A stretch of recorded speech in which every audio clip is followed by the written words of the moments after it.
ಧಿಕ್ಕಾರ ಅಧಿಕಾರಿ ಮೋಷನ್ ಜಮಖಂಡಿಗೆ ಧಿಕ್ಕಾರ ಧಿಕ್ಕಾರ ಅಧಿಕಾರಿ ಮೋಷನ್ ಜಮಖಂಡಿಗೆ ಧಿಕ್ಕಾರ ಧಿಕ್ಕಾರ ಕರ್ನಾಟಕ ಸ್ಟೇಟ್ ಚೇರ್ಮನ್ ಅನ್ವರ್ ಭಾಷಾಗೆ ಧಿಕ್ಕಾರ ಧಿಕ್ಕಾರ ಕರ್ನಾಟಕ ಸ್ಟೇಟ್ ಅನ್ವರ್ ಭಾಷಾಗೆ ಧಿಕ್ಕಾರ ಧಿಕ್ಕಾರ ಕರ್ನಾಟಕ ಸ್ಟೇಟ್ ಚೇರ್ಮನ್ ಅನ್ವರ್ ಭಾಷಾಗೆ ಧಿಕ್ಕಾರ ಧಿಕ್ಕಾರ ಧಿಕ್ಕಾರ ಧಿಕ್ಕಾರ ಅನ್ವರ್ ಭಾಷೆಗೆ ಧಿಕ್ಕಾರ ಧಿಕ್ಕಾರ ಧಿಕ್ಕಾರ ಜಮಖಂಡಿಗೆ ಧಿಕ್ಕಾರ ಧಿಕ್ಕಾರ ಧಿಕ್ಕಾರ ಭ್ರಷ್ಟ ಅಧಿಕಾರಿ ಮೋಷಿನ್ ಜಮಖಂಡಿಗೆ ಭ್ರಷ್ಟ ಅಧಿಕಾರಿ ಮೋಷಿನ್ ಜಮಖಂಡಿಗೆ ಲೋಕಾಯುಕ್ತ ಅಧಿಕಾರಿಗಳಿಗೆ ಜಯವಾಗಲಿ ಲೋಕಾಯುಕ್ತ ಅಧಿಕಾರಿಗಳಿಗೆ ಲೋಕಾಯುಕ್ತ ಅಧಿಕಾರಿಗಳಿಗೆ ಭ್ರಷ್ಟರ ಬೇಟೆ ಆಡಿದಂತ ಲೋಕಾಯುಕ್ತ ಅಧಿಕಾರಿಗಳಿಗೆ ಭ್ರಷ್ಟ ಅಧಿಕಾರಿ ಮೋಷಿನ್ ಜಮಖಂಡಿಗೆ ಭ್ರಷ್ಟ ಅಧಿಕಾರಿ ಹಿಂದೆ ಕೈವಾಡ ಇರುವ ನಾಯಕರಿಗೆ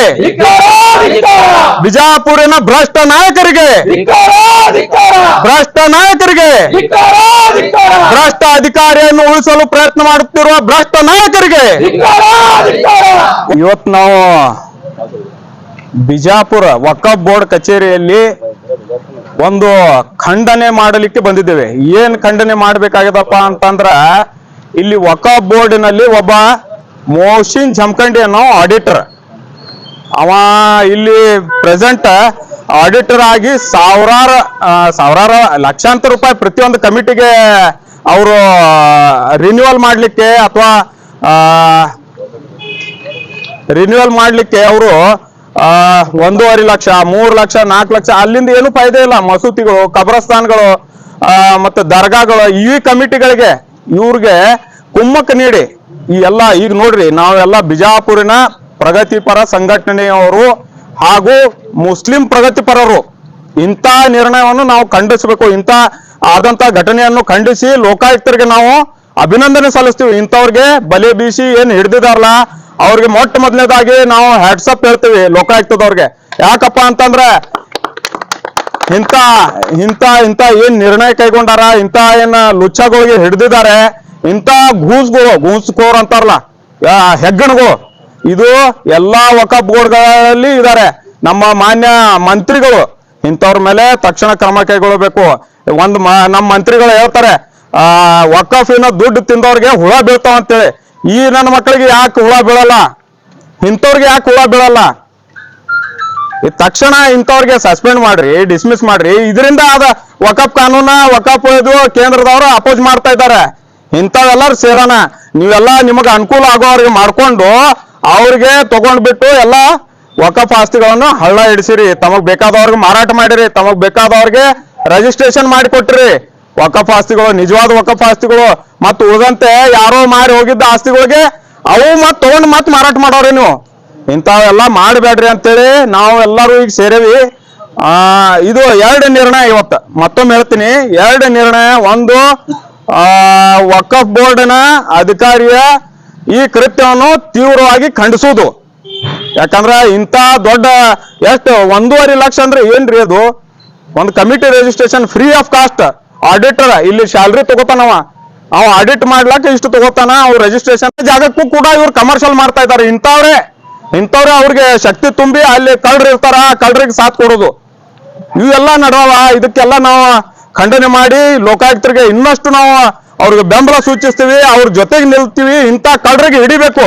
ನಮ್ಮ ಸಪೋರ್ಟ್ ಬೇಕಂದ್ರೆ ನಾವು ರಾತ್ರಿ ಬಂದು ಅವ್ರ ಪರವಾಗಿ ಹೆಗಲಿಗೆ ಕೊಟ್ಟು ನಿಂದಿರ್ತೀವಿ ಅಂತೇಳಿ ಈ ಸಂದರ್ಭದಲ್ಲಿ ಹೇಳ್ತಾ ನಾನು ಮಾತು ಮುಗಿಸ್ತೇನೆ. इरफान शेख। शहर बीजापुर में जो मामला पेश है वक्फ बोर्ड के रिलेटेड, एक मोहसिन जमखंडी नामी एक क्लर्क वक्फ बोर्ड के अधिकारी में एक क्लर्क होते हुए जो एक कल 1,50,000 का जो डिमांड रखकर एक नई कमेटी फॉर्मेशन बनाने के लिए जो एक अमाउंट की डिमांड रखकर जो है अमाउंट लेते हुए पकड़ा गया। बड़े अफसोस की बात है कि वक्फ के दायरे में रहकर एक मुस्लिम कम्युनिटी की जो प्रॉपर्टी है वो एक गरीबों के लिए इस्तेमाल की जाने वाली प्रॉपर्टी है। ऐसी प्रॉपर्टी के ताल्लुक से लेकर अगर आप डील करेंगे, अगर आप पैसा खा रहे हैं बोले तो ये बहुत अफसोस की बात है।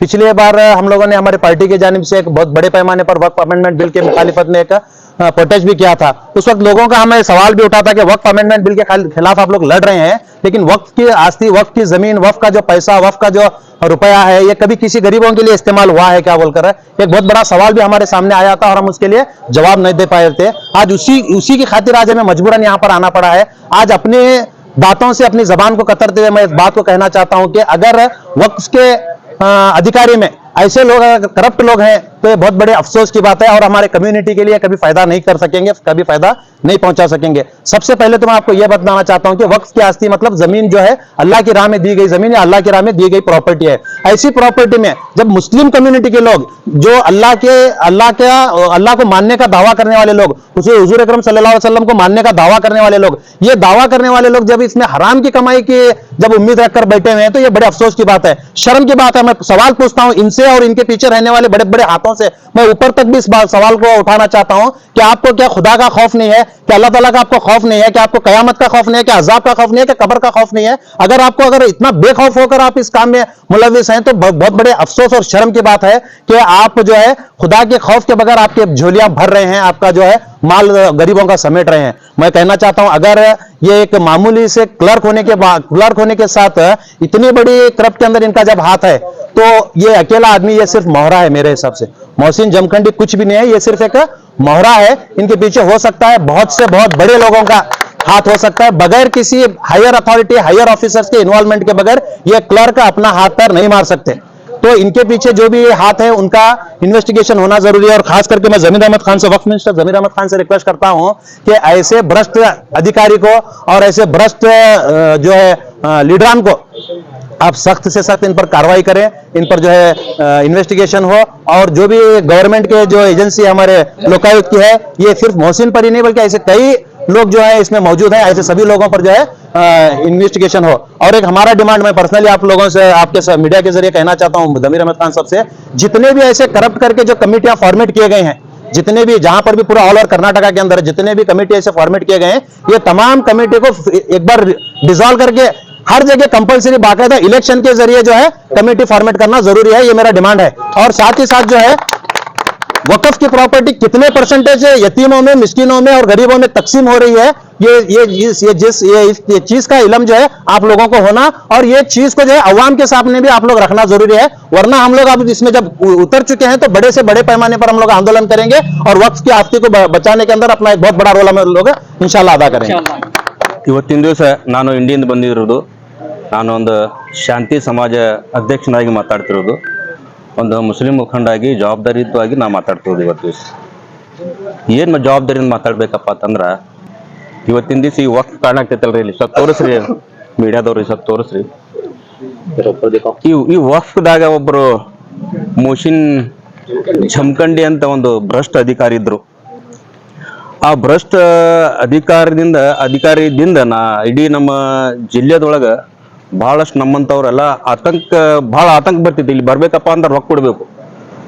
ರೊಕ್ಕ ಹ್ಯಾಂಗ್ ಕೊಡ್ಬೇಕಪ್ಪ ಅಂದ್ರ 500,000 ಇಲ್ಲಿ ಹಾಫ್ ಸೆಂಚುರಿ ಮ್ಯಾಗೆ ಕೊಡ್ಬೇಕು, 50,000 ಮ್ಯಾಗ ಕೊಡ್ಬೇಕು. ಇವತ್ತಿನ ದಿವಸ ಟ್ರ್ಯಾಪ್ ಆಗ್ಯಾರ ಅಂದ್ರೆ ಆಗ್ಯಾರಂತೂ ಅನ್ಬಾರ್ದು ಅವನಿಗೆ, ಮೋಹಸಿನ್ಗೆ. ಆ ನಾಲಾಯಕ್ ನನ್ನ ಮಗ ಒಯ್ದು 1.5 ಲಕ್ಷ ರೂಪಾಯಿ ಏನದ ಒಂದು ಕಮಿಟಿ ಫಾರ್ಮ್ಯಾಟ್ ಮಾಡ್ಲಿಕ್ಕೆ ಒಂದು ಡಿಮಾಂಡ್ ಇಡ್ತಾನೆ. ಆ ಡಿಮಾಂಡ್ ಇಟ್ಟ ನಂತರ ಏನದ, ಇಲ್ಲಿ ಕೆಲವೊಬ್ಬರೇ ಅದಾರ, ಬಹಳಷ್ಟು ಬಿಜಾಪುರ ಒಳಗೆ ಬಹಳಷ್ಟು ಜ್ಞಾನಿ ಮಂದಿ ಅದಾರ, ಬಹಳಷ್ಟು ಅದ. ಆದ್ರೆ ಬೋರ್ಡ್ ಸ್ಟೆಪ್ ತಗೋಬೇಕಂದ್ರೆ ಕೆಲವೊಬ್ರು ಅದಾರ. ಇಂಥವ್ ಬೋರ್ಡ್ ಸ್ಟೆಪ್ ತಗೋಬೇಕಪ್ಪ ಅಂದ್ರೆ ಅದ್ರ ಒಳಗಿನ ಶಕ್ತಿ ಇರಬೇಕು, ಅವನು ಭ್ರಷ್ಟ ಇರಬಾರ್ದು. ಅಂಥವ್ರು ಕೂಡಿ ಏನು ಟ್ರ್ಯಾಪ್ ಮಾಡಿಸಿ ಏನು ಇವನಿಗೆ ಮಾಡಿರಲ್ಲ, ಇದು ಬಹಳ ಒಳ್ಳೆ ಕೆಲಸ ಮಾಡ್ರ. ಮತ್ತ ಟ್ರ್ಯಾಪ್ ಮಾಡಿದವ್ರು ಯಾರದಾರ, ಡಿಪಾರ್ಟ್ಮೆಂಟ್ ಏನದ, ಅದು ಲೋಕಾಯುಕ್ತ ಡಿಪಾರ್ಟ್ಮೆಂಟ್ಗೆ ನಾವು ಇಡೀ ಮೈನಾರಿಟಿ ಹಾಕಿ ಇಡೀ ಡಿಸ್ಟ್ರಿಕ್ಟ್ ಕೊಡ್ತೀವಿ ಸರ್. ಎಂತ ಇದೇ ಎಲ್ಲಿ ಬೇಕಾದಕ್ಕೂ, ಆದ್ರೆ ವಕ್ಫ್ ಒಳಗೆ ಮಾಡಿ. ಯಾಕಪ್ಪ ಅಂತಂದ್ರ ಇಂಥ ನಾಲ್ಕು ಆಫೀಸರು ನಮ್ ಇಂಡಿಯನ್ ನಾವು ಹಳ್ಳಿನಿಂದ ಬರೋರು, ನೀವು ಡಿಸ್ಟ್ರಿಕ್ಟ್ದವ್ರು ಈ ಟೈಪ್ ಆತಂಕ ಆಗ್ರಿ, ಈ ಟೈಪ್ ನೀವು ಎಲ್ಲ ಹೆದರಿ ಯಾರಿಗೆ ಮನ್ಸು ಮಟ್ಟಿಗೆ ನಮ್ಮ ಜಮೀರ್ ಅಹಮದ್ ಸಾಹೇಬ್ರು ಬಹಳಷ್ಟು ಒಳ್ಳೆ ಕೆಲಸ ಮಾಡಿದಾರ. ಅವ್ರು ಸೋಷಿಯಲ್ ಮೀಡಿಯಾದಾಗ ನೋಡ್ಬೇಕಪ್ಪ ಅಂತಂದ್ರ ರೊಕ್ಕ ಹಂಚ್ಕೋತಾರ ಅವ್ರು. ಆದ್ರೆ ಇಲ್ಲಿ ಭ್ರಷ್ಟ ಆಫೀಸ್ ರೊಕ್ಕ ತಗೊಂಡೇನದ ಮುಸಲ್ಮಾನ್ ಜಾತಿಗೆ ಮಾರ್ಕೊಳಕತ್ತಾನೆ. ಇಂಥ ನಾಲಾಯಕ ಆಫೀಸರ್ಗೆ ಇವನಿಗೆ ಎಟ್ಟಬಾರದು.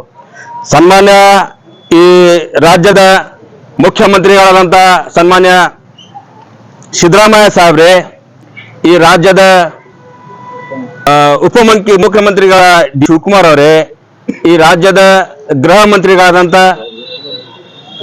ಪರಮೇಶ್ವರ್ ಅವರೇ,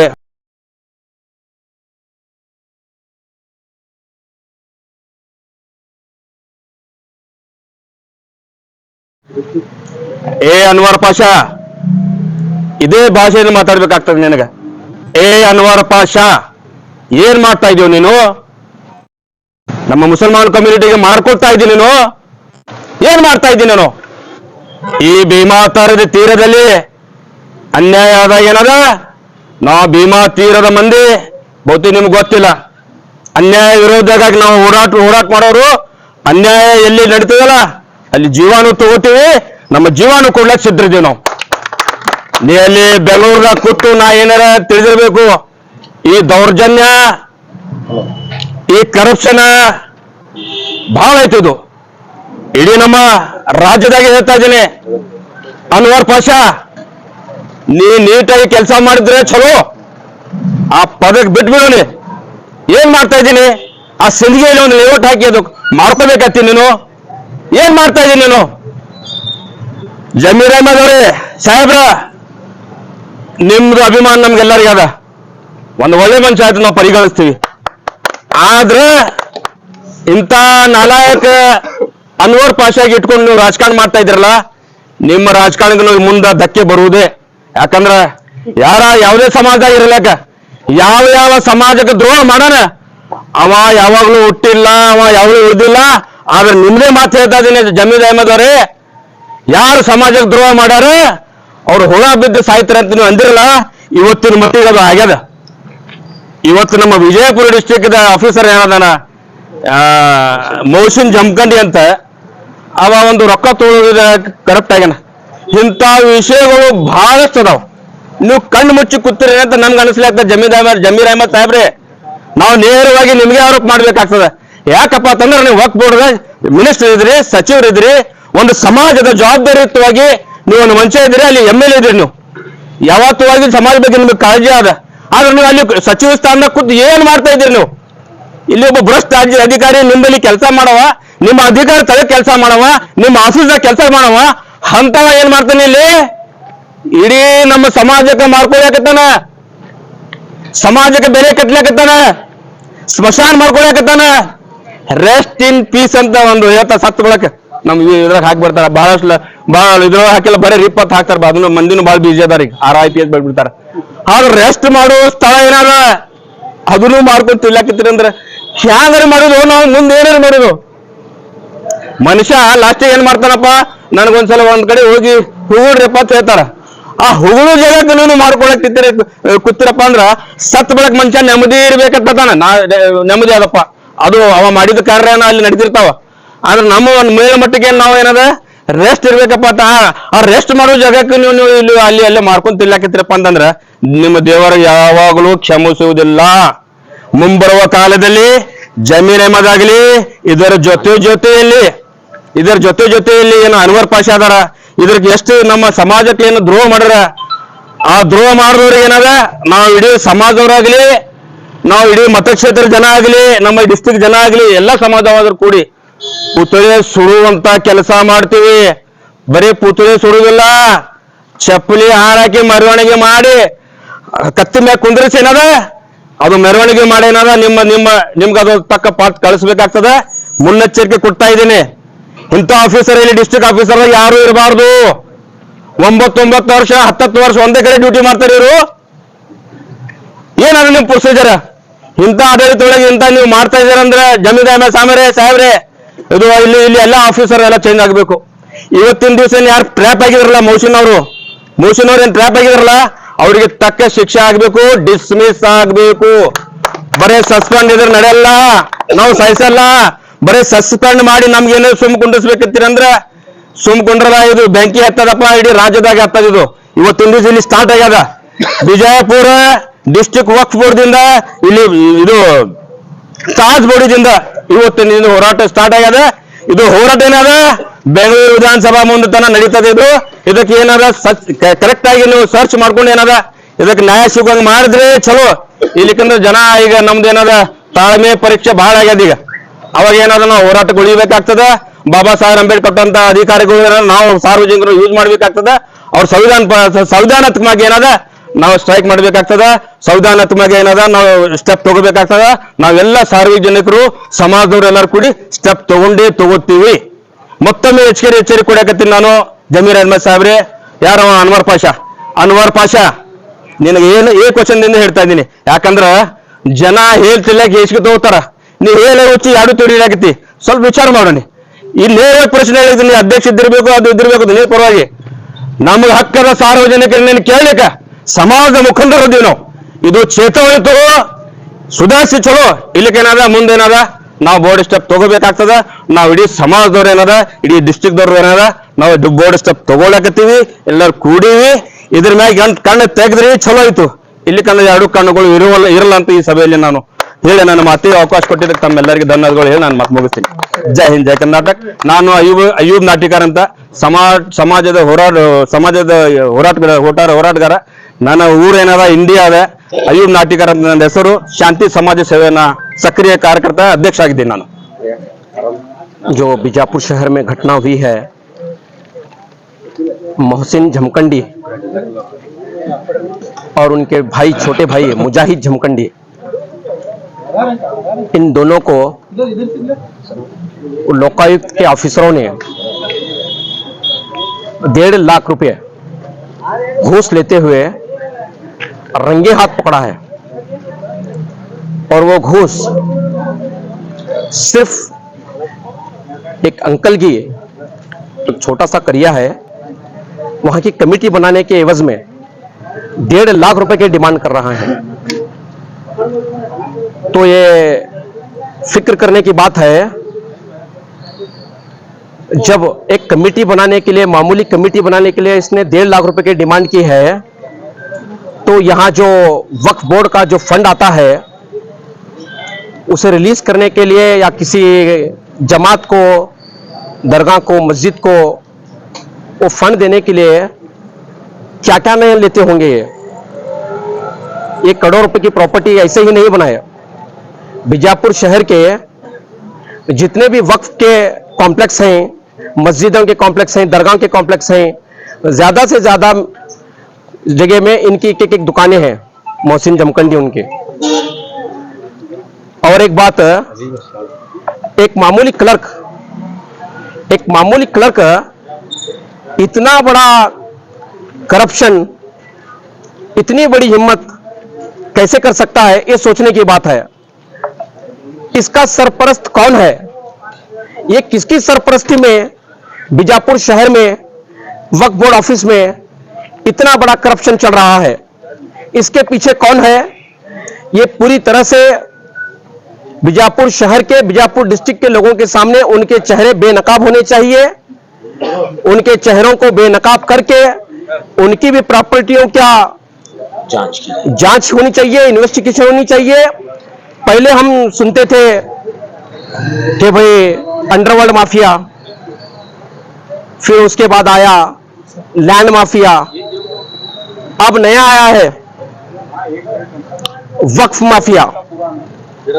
ये वक्फ माफिया जो है, जहां जहां भी वक्फ की प्रॉपर्टीज हैं, जहां जहां भी वक्फ के कॉम्प्लेक्सेस हैं, मस्जिदें हैं, दरगाह हैं, जहां पे कमर्शियल कॉम्प्लेक्सेस बनाए जा सकते हैं, बराबर उनके पर नजर रखा है ये वक्फ माफिया।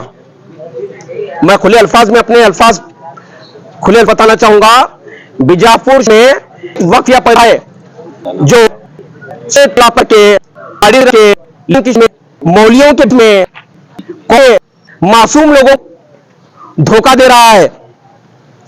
कौम को चाहिए, मरता है इंसान, मरता है, इंसान की मौत है, सबको मालूम है, इंसान बीमारी से, इससे उससे मरता है। लेकिन कौमें कब मरती हैं पता है? कौमें जब सही गलत में फर्क करना छोड़ देती हैं, हक और बातिल में फर्क करना छोड़ देती हैं, तब कौमें मरती हैं। कौम को चाहिए कि कौम जिंदा हो जाए, गलत लोगों को साथ देना बंद करे, अपने मफाद के लिए, चंद पैसों के लिए, चंद शान और शौकत के लिए अपने ईमान को ना बेचे। ये हमारा कोई पर्सनल मसला नहीं है, ये कौम और मिल्लत का मामला है। मैं पूरी कौम से एकजुट होकर के इस काम को आगे बढ़ाने की और वक्फ की जो भी प्रॉपर्टीज जहां जहां भी इन वक्फ माफियाओं ने कब्जा कर रखी है या बेची है, उसकी पूरी तरह से जांच हो और उन सब पर कार्रवाई हो। मैं अपनी तरफ से और सारे कम्युनिटी की तरफ से ये मांग करता हूं। इतनी बात कहते हुए अपनी बात को खत्म करता हूं। अस्सलाम वालेकुम। मेरा नाम हाफिज सिद्दीकी। और नए न्यूज़ों के लिए देखते रहिए अपना चैनल TV22 न्यूज़। लाइक करें, शेयर करें, सब्सक्राइब करें और बेल आइकन बटन दबाना ना भूलें।